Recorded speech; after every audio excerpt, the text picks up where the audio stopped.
You're walking through the church on Wednesday night and it happens. You see a student that you've met before, right? But their name, nah, man, it's completely gone. And your heart starts racing and what am I gonna do? Am I gonna guess it? Am I gonna fake it? Do I hit him with the really terrible, hey, buddy? Look, we've all been there. But what if I told you that remembering names is actually your secret weapon in Next Gen Ministry? Well, stick around because I'm gonna show you how to never forget a name again and why it matters way more than you think it does.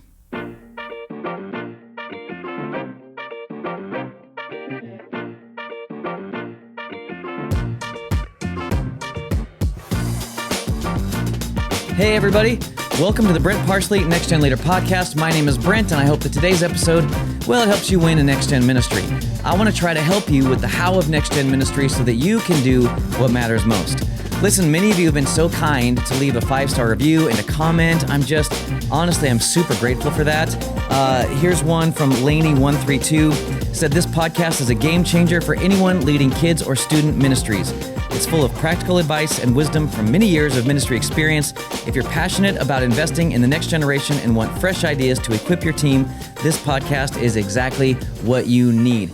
Laney, I'm blown away. I mean, get out of here. That's so nice. Thank you for that. That's exactly what I'm striving for. I really hope that it helps you practically, helps you and your team. It's awesome. So if you found this helpful so far, it really is helpful to me to leave a 5-star review and comment, and I really do appreciate it. I'm really excited about the future of it. I'm kind of circling my first interviews, and I can't wait to get started on those and have some great next-gen conversations. It's going to be a ton of fun, so stick around. So we've all had that moment where, you see somebody that you've met previously and you don't remember their name, like at all. And, panic strikes your heart and your palms get sweaty and they're coming up to you and you look at them and you say, hey, man, or hey, you, or what's up, guy, or hey, lady, or way worse, like there he is, or really, it can't get any worse than, hey, bud, sport, chief, buckaroo. Don't use buckaroo. Listen, it's just the worst. And the person that you're talking to, they just know that you don't remember. So here's the thing. Next Gen Ministry is about building relationships. That's what we're doing. It's true in kids ministry, but it's even more true and more important in student ministry. And it's because in kids ministry, like you're the caring adult, but you're not really trying to be their friend. You're the one that's leading the class, and you do kindness and direction and kind of directing the day. That's what you're using, but you're not trying to be buddies. You're not trying to build a major platform of relationship. You are a caring adult. And so you're going to find yourself telling them what to do a little bit more. Now in middle and high school, well, now you're working a little more towards a relationship where you're being a friend, or, maybe you end up as a crazy uncle, or you get older like me and you become more of a father. But one of the first steps to building a relationship is just remembering somebody's name.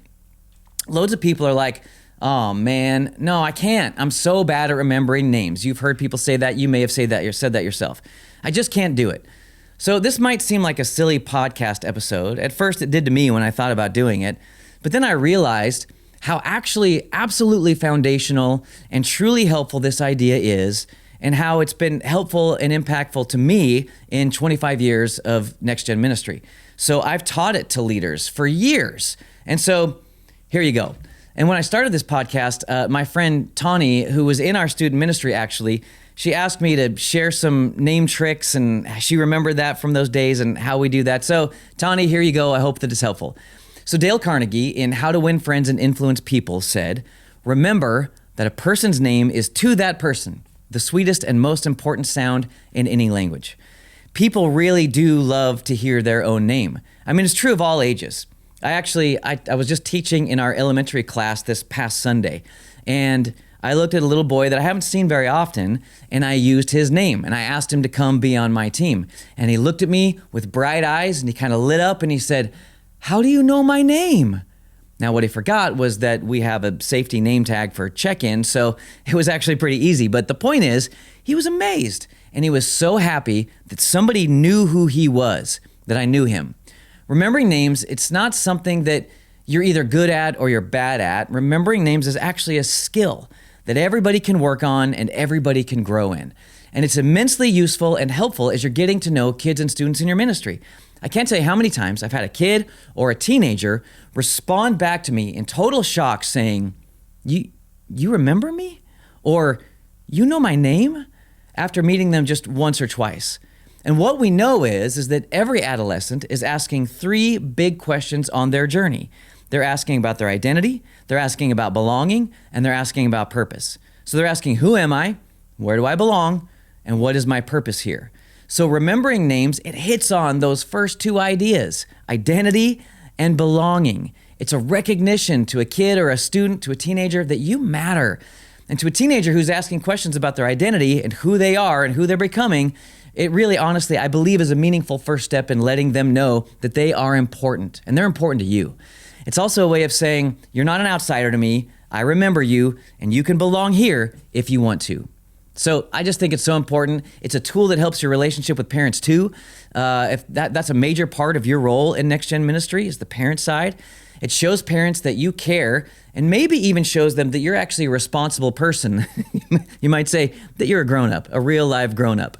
Remembering names is valuable in social circles and in business ventures. So it's useful and important for so many areas of your life. So I think it's worth talking about. So let's eliminate, what's her name? And what's his face from our vocabulary once and for all. Here are some techniques that I've used over the years to build relationship and connection with kids and students and parents and others. And so find one or two that work for you and use them. And the first one is to just be interested. A lot of us, we miss the person's name when we're being introduced because we're just too focused on ourselves or on another task. We're busy. Or a lot of times I'm thinking about what I'm going to say next. So just try not to do that. Drop what you're doing, focus in, look them in the eye, and don't just act interested, like be interested. Who is this person? What might God be doing in their life that I could actually partner with? Be interested in them. Pay really close attention. The first step to remembering a kid's name is just paying attention when you get introduced, because now you're paying attention so it actually gets locked in. You hear that name and you can remember it. The second strategy is just verify it. If a kid or student introduces themselves to you, well, now you probably know what they like to be called. But if someone else introduces them, sometimes it's good to just verify what they like to be called. So many names are a little bit longer, and I don't know, you go through seasons. If you've been in it as long as I have, over the decades, you kind of see names get crazy. They go through seasons of crazy. And so some names are longer. They use shortened versions. Maybe the kid likes better. So a girl gets introduced to you as Elizabeth. Oh, do you go by Elizabeth or Liz or Lizzie? What do you prefer? Asking what they prefer is a great way to cement the name in your mind and ensure that you're using their name like they like it. Everybody likes that, and it really shows that you care. So just ask them. Another strategy is, and this is kind of a weird one, picture the name written across their forehead. Honestly, this is the one that I've used quite often. I guess Franklin Roosevelt, continually, he would amaze his staff by remembering nearly all of the names of the people that he met. And apparently, he used this. He would see the names written across the person's forehead. So you meet them, they say their name is Mike, and while they're talking, you visualize the name Mike written across their forehead. And it can be even more powerful if you kind of see it written in your favorite color, just blinking in their forehead. But of course, a quick word of caution. Some of us aren't super aware of what's always happening on our face. So make sure that you're not just staring dead-eye at their forehead, kind of blanking out, trying to picture a neon green blinking mic on their forehead. They're going to wonder, what's wrong with this person? So use this in conjunction with the first idea of be interested. You're well on your way to being good at remembering names. Another strategy is to actually write the name with your finger.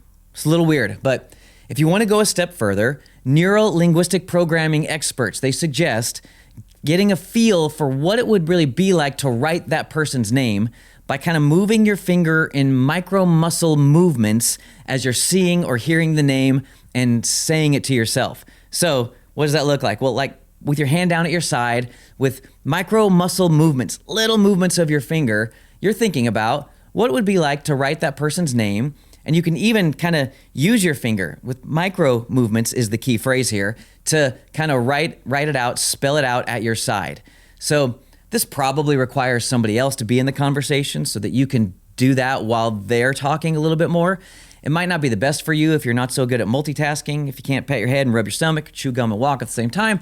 maybe this isn't best for you. But you could also just do it as you walk away from them and from the conversation. And I have used it, and I have found it to be helpful. Another idea, of course, you probably know, is just to relate the name. So try to associate their name with something that's familiar to you. Some familiar image or a familiar person. So like if their name happens to be Arnold, well, you picture the Terminator and you relay that name to that image. Or maybe you picture them in a bodybuilding pose. That might be weird, but it may work. So relate it to something that you already know. Another strategy is to use it frequently. So I try to use the name repeatedly during the course of the conversation, maybe like 3 or 4 times. So you use it when you first meet, when you ask them a question, and then you use it again when you leave. So, oh, it's Joe? Hey, Joe. And then later, Joe, it was a pleasure talking to you. Maybe we'll get a chance to chat again sometime, right? Now, obviously, you want to be really careful about this because it gets weird if you're like, Joe, hi, Joe. Nice to meet you, Joe. So tell me a little about yourself, Joe. Where'd you grow up, Joe? Hey, Joe. Obviously, they're going to get a little freaked out. Again, what's wrong with this person?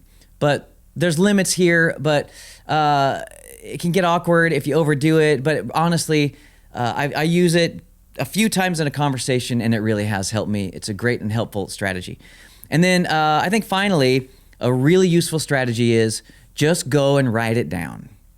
After I meet some kids, or after I meet some students, maybe when I've gone to visit a campus and things like that, Wednesday night I meet a group of students, I'll go into the note app on my phone and I'll just write it down. Sometimes I'll make note of where I met them and any other details that may seem important. Anything that helps me picture who they were. If I learned anything about their family, I'll just write a few things down and I'll just put it in there. This is the kind of stuff that like top sales representatives do. They keep a record of new contact names and information, including where and when they met them. So then they'll review it now and then, especially when you're coming up on the next week and you know you may see that kid or that student or that parent again. So you open up that app, you review who did I meet, what did they look like, what were they wearing, what did they tell me about their family and their parents, and you refresh that so you're ready to meet them again. And when they walk in the door, you say, hey, Bill, what's going on, man? Or whatever. And it's so incredibly helpful and useful. I'm just telling you, these techniques will dramatically increase your ability to recall names and help you build relationships and make a difference. However, it is inevitable that one time or another, you're going to slip up. Like if you do happen to run into somebody whom you previously met and you can't remember their names, I think you got 2 options. You can look excited to see them, lock eyes, extend a warm, hey, good to see you again, and then find out their name from a friend or a guest, somebody else later. That's one strategy. Or with the same warmth, you just own it and you try the very much more direct, hey, I remember you, but remind me of your name again. I've done this often as well, and honestly, people aren't nearly as upset about it as you feel like they're going to be. But here's a trick. My greatest trick was to go with my wife. I see somebody across the room. I'm like, babe, I met that guy. I don't remember what his name is. Can you come with me? We walk over, and she helps me connect when I can't remember the name. So we talk ahead of time, and we have a standing deal that if I introduce you to somebody and I don't tell you what their name is, it's because I don't remember, because I will always introduce their name to my wife. But if I don't remember, I don't add it, and she knows, oh, he doesn't remember. And so she then asks what their name is. So I'd say, hey, I want to introduce you to my wife, Maria. And she says, hi, and what's your name? And they'll say, my name's Billy. And I'll say, yeah, this is Billy. This is Maria. I'm glad you guys could meet. Clearly, this is Billy. And off we go. So I just want to encourage you to try it out. Remembering names, honestly, it's a powerful first step to really connecting with people and building relationships, which is how ministry happens. So go for it. Pick 1 or 2 or 3 of these strategies, practice them, and get good at remembering names. Grow in that skill and watch your connections, relationships, and yes, potentially ministry start to grow. Hey, if this was helpful in any way, would you please consider subscribing? It's a major help to me. So whether you're on your favorite podcast platform or you're on YouTube, subscribe. If you think it's worthy, drop a 5-star review. I'm super grateful for every single one. And maybe think about somebody who's in Next Gen ministry. It might just be a volunteer leader or a small group leader or somebody that you think might get some benefit from this. get some hopefully helpful coaching and training out to them and more great leaders just like you. So if you want to talk to me, I would love it if you'd reach out. If you have any topics that you'd like to cover on this podcast, I would love to hear what you're thinking about, what you're dealing with, what you're working through. What topics would be the most helpful for you for us to talk about? So you can email me at brent@brentparsley.me, or you can DM me at brentparsley on Instagram. So until next time, I hope today helps you win in Next Gen Ministry.